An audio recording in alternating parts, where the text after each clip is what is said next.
Hey awesome humans, and welcome back to my channel. My name is Malia and I upload videos whenever I can. I used to say weekly videos, but I've been kind of all over the place with my uploads. But I'm back and I'm so excited to share this video with you. This is kind of a long-awaited video.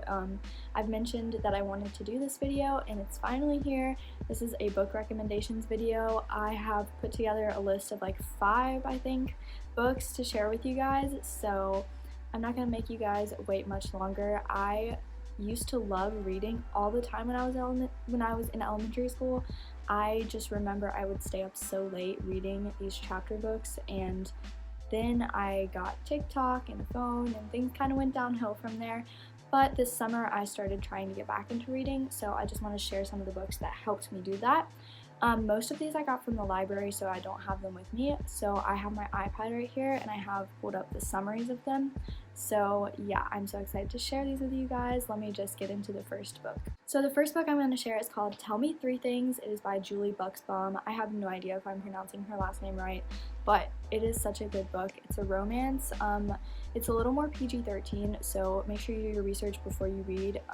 There's definitely some language and mentions of more mature topics, but it was still a really good book. So I'm going to go ahead and read a summary that I found online. So, everything about Jessie is wrong. At least that's what it feels like during her first week of junior year at her new, ultra-intimidating prep school in Los Angeles. It's been barely 2 years since her mother's death, and just because her father eloped with a woman he met online, Jessie has been forced to move across the country to live with her step-monster and her pretentious teenage son, and to start at a new school where she knows no one. Just when she's thinking about hightailing back to Chicago, she gets an email from a person calling themselves Somebody Nobody, or SN for short, offering to help her navigate the wilds of Wood Valley High School.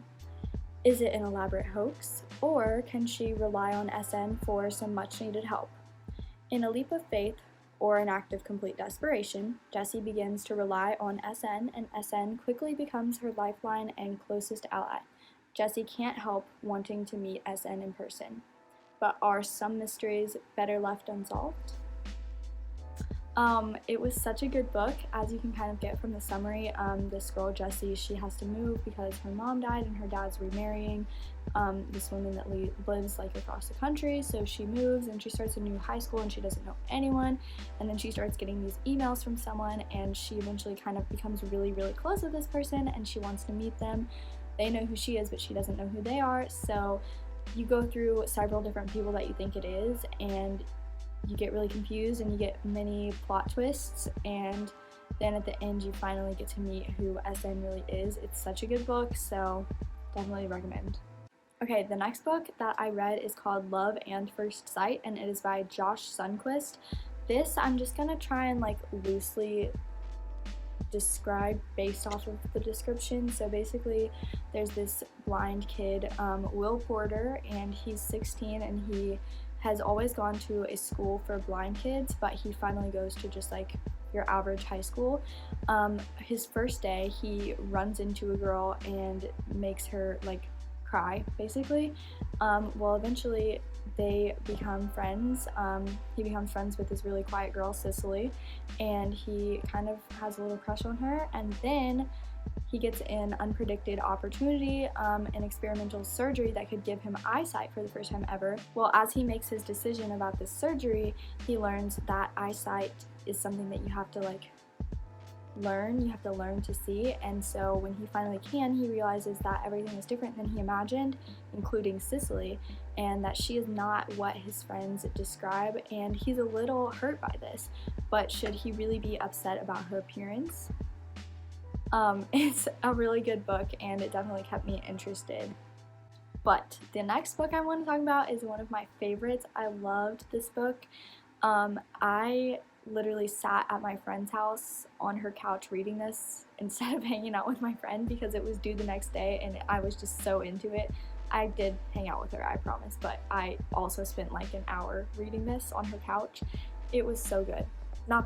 I didn't read the whole thing in an hour, but I spent like an hour at her house reading it. It was so good. I'm gonna read the summary. Okay, so this is kind of like a high school drama, murder mystery, romance all slapped together into one. So this is about 5 strangers who walk into detention and only 4 walk out alive. Pay close attention and you might solve this. On Monday afternoon, 5 students at Bayview High walk into detention.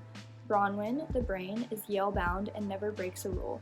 Addie, the beauty, is picture perfect homecoming princess. Nate, the criminal, is already on probation for dealing, and Cooper, the athlete, is the all-star baseball pitcher. And Simon, the outcast, is the creator of Bayview High's notorious gossip app.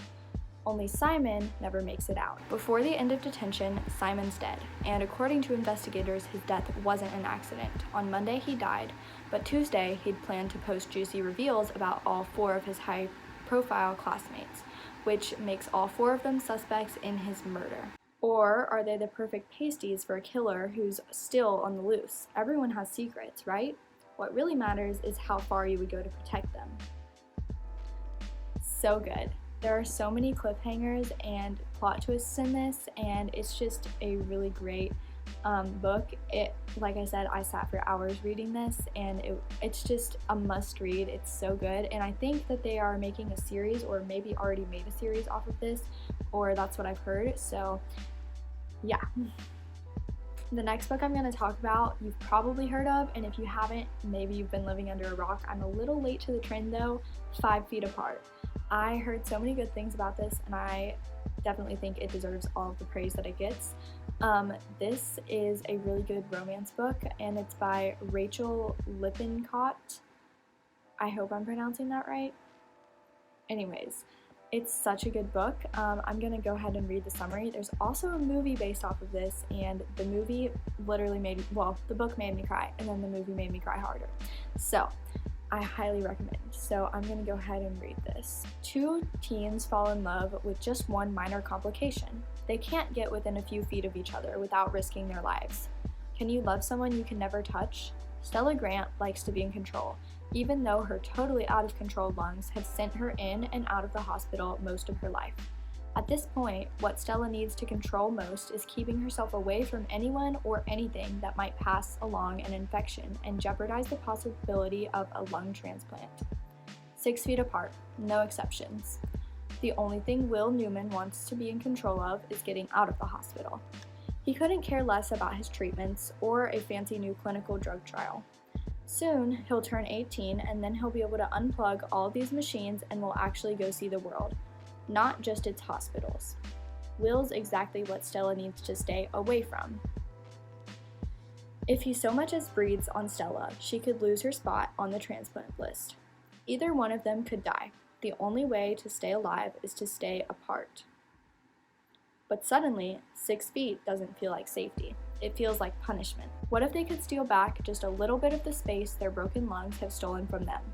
Would 5 feet apart really be so dangerous if it stops their heart from breaking too?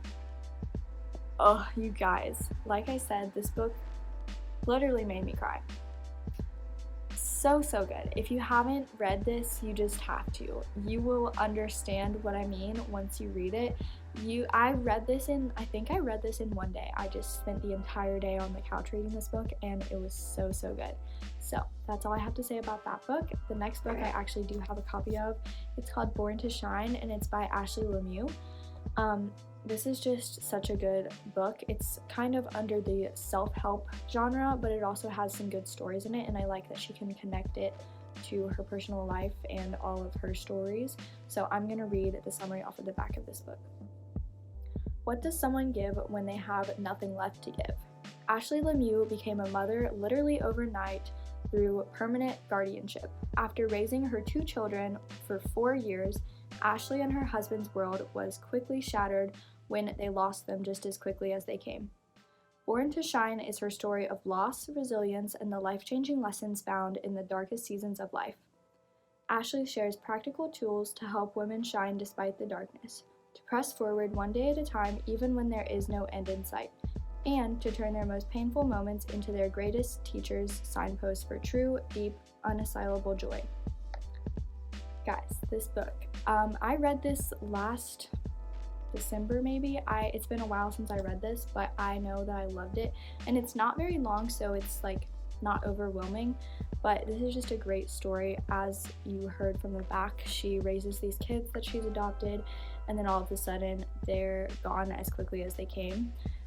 It's a really sad story, but it led her to some really good lessons, and she had some hard things that she went through, but she came out of it stronger. And she has a new book out as well, called I Am Here, and I haven't read that yet, but I've heard really good things and I want to get it, so definitely check this out. Check out 𝐈𝐧𝐬𝐭𝐚𝐦. She does stuff on Instagram too. I hope I'm pronouncing her name right, but she's so cool and I loved this book. So I really hope you guys enjoyed this video.